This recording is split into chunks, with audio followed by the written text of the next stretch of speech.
weighing in at 145.5 pounds. The record stands at 1 win, 1 loss. That win coming by way of knockout. Specializing in Muay Thai and in Port Moody, British Columbia, introducing Julia Budd.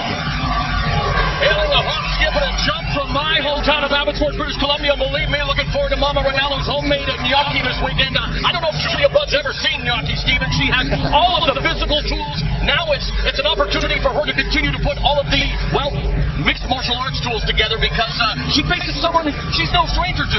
No, she isn't. And Randamine got the win last time, but that was a Muay Thai fight. It was all stand-up. To achieve redemption against Randamine, Julia Budd will want to keep her hands up high and change rhythms constantly. But her ultimate path to victory may lie in the simplest approach. Based on watching her fight mixed martial arts, I gotta get her going backwards and be aggressive. I gotta get her going backwards and take her down. She has a BA in kinesiology from the University of British Columbia, personal trainer and nutritionist as well. She helped former UFC light heavyweight champion Quinton Rampage Jackson lose around 45 pounds.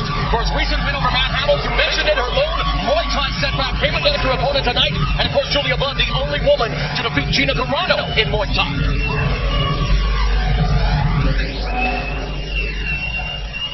And her opponent, fighting out of the red corner, weighing in at 145 pounds with a record of 2 wins and 1 loss. 1 win coming by way of knockout. She specializes in Muay Thai out of Utrecht, Netherlands. Please welcome Germaine. When you think about the combat sports scene in the Netherlands, you immediately think striking. Our good friend El Waffle Boss, Wilner, Nesco Hall, Rob Gammon, Raymond Deckers, they all come to mind. But the Iron Lady, Germaine Randamine, who went 46-0 with 30 wins via form of KO in Muay Thai, while training at Caesars Gracie for MMA, was hailed as the female Anderson Silva. That's quite heady praise at this stage of her career. And she shrugs that off because that's a lot of pressure. She knows with only 3 fights and she's humble about that. She wishes she could be that. But her trainer, Fred Royer, gave her very specific instructions, and that was to go in and have fun. And of course, part of that having fun will be defending takedowns and being first in the exchanges. You would say we put a lot of pressure on Julia? Pressure. And try to fight and try to finish the fight as soon as possible. Submissions, punches, ground and pound, knees, kicks, elbows, it doesn't matter. I will try anything to win this fight tonight. Just like a lot of Dutch people, she began her athletic career playing soccer, but now is getting her kicks in a different way, going to kickboxing, Muay Thai, and of course now in mixed martial arts. Still very much a neophyte, but a great way to kick off Strikeforce Challenger 16 as we go to the tail of the tape. Randamine has a 2-inch height advantage and a 4-inch reach advantage, which she obviously used all of that to win her 10 world titles in kickboxing. Let's see if it helps her tonight. As we go to the rules, 3 judges chosen by the Washington State Department of Licensing will score each bout tonight using the 10-point must. Still, the winner of each round will receive 10 points. The loser 9 or less scoring is done based on effective striking, grappling, aggression, and cage control. There are no kicks or knees to the head of a grounded opponent. All 5 bouts tonight are scheduled for 3 5-minute rounds. And one more time, here's cage announcer Kenny Miller. We're scheduled for 3 5-minute rounds. Our referee in charge, Ryan Hoisington.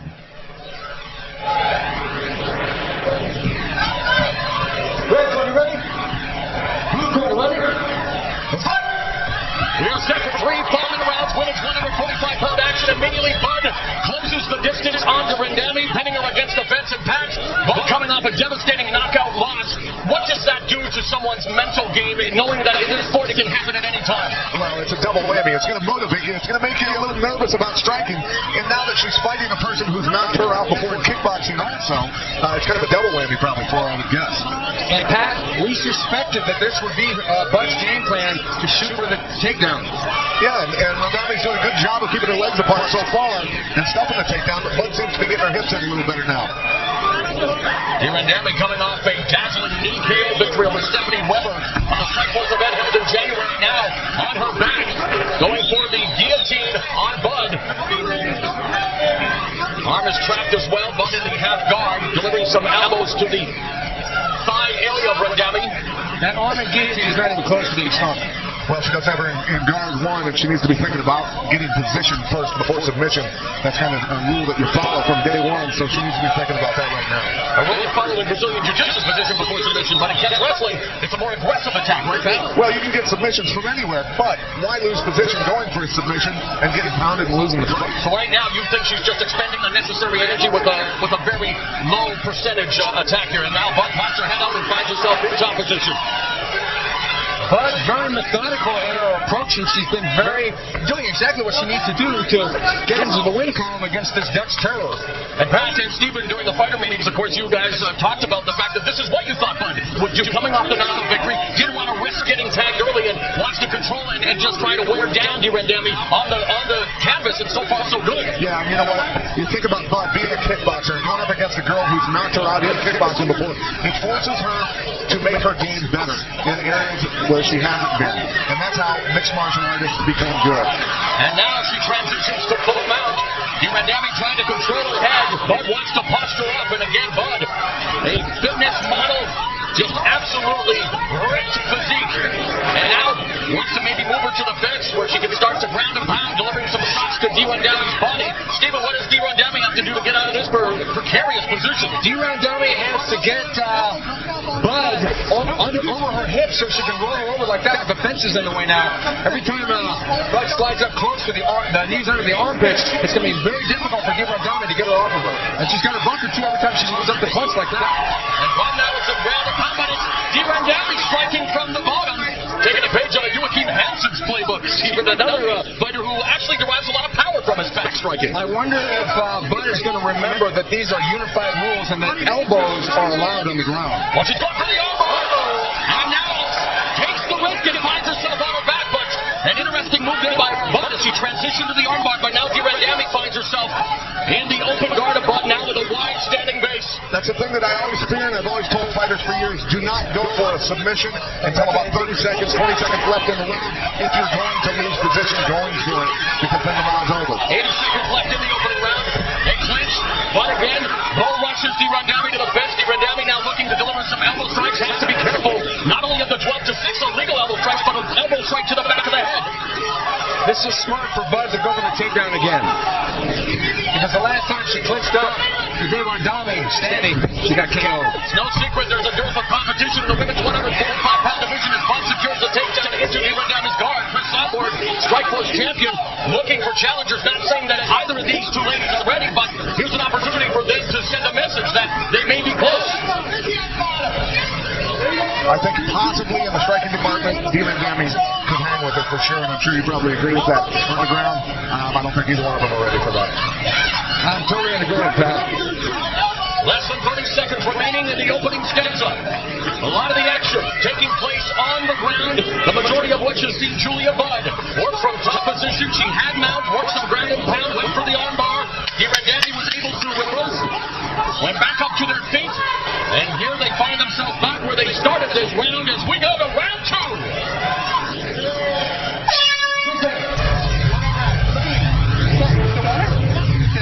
You need to break the distance with your hands, and then go to that double and switch that single, okay? And you'll finish it with a single leg, just like Junior said. Okay, Jules?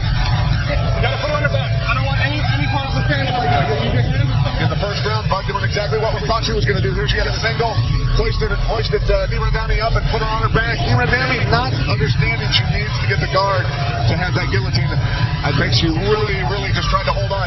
And here's Bud with a couple minutes left in the round. She eventually goes for this arm bar. Wasn't getting a lot of headway done with her ground and pound, and I think went for the arm bar a little early in the round. Luckily, didn't pay too much of a price for it when she did. Bud's trainer/boyfriend, Lance Gibson, issuing instructions similar to what you and the fight professor thought. He said, we don't want any part of her stand-up right now, Stephen, and Bud looking to take this to the ground again as soon as possible, which against other fighters may not be her modus operandi. The obvious thing to do here is get the win, and Randamine hasn't shown to be very good on her back so far. Randamine is loading up. She had her low stance to try and stop the takedown. Bud's showing superior power, though, in the wrestling area. I mean, she's locking her up tight. really putting the muscle on her. She doesn't want any part of the striking. And that shiner is starting to look like a windowsill underneath that left eye. Well, Professor, how'd you score the first 5 minutes? I had the first round 10-9 for Julia Budd. She controlled the action. She put it on the floor. She went for a submission. Randamine landed a couple punches standing up, but it wasn't enough to even come close to winning the round. I'm in the same boat with Steven. Randamine just doesn't know how to block the takedown.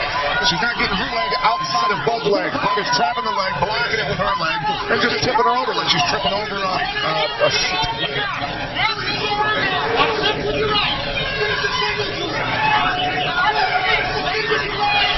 Here it is. She's going to block the leg again. Let's see if she... Pat, you're emphatic about how people can learn wrestling, and you think that they've got to go away and camp out and basically learn from wrestlers in their gym for like 2-3 months. If you're going to learn how to wrestle, you got to go live with wrestlers, get beat on by wrestlers, brawl with wrestlers, get yelled at by wrestling coaches.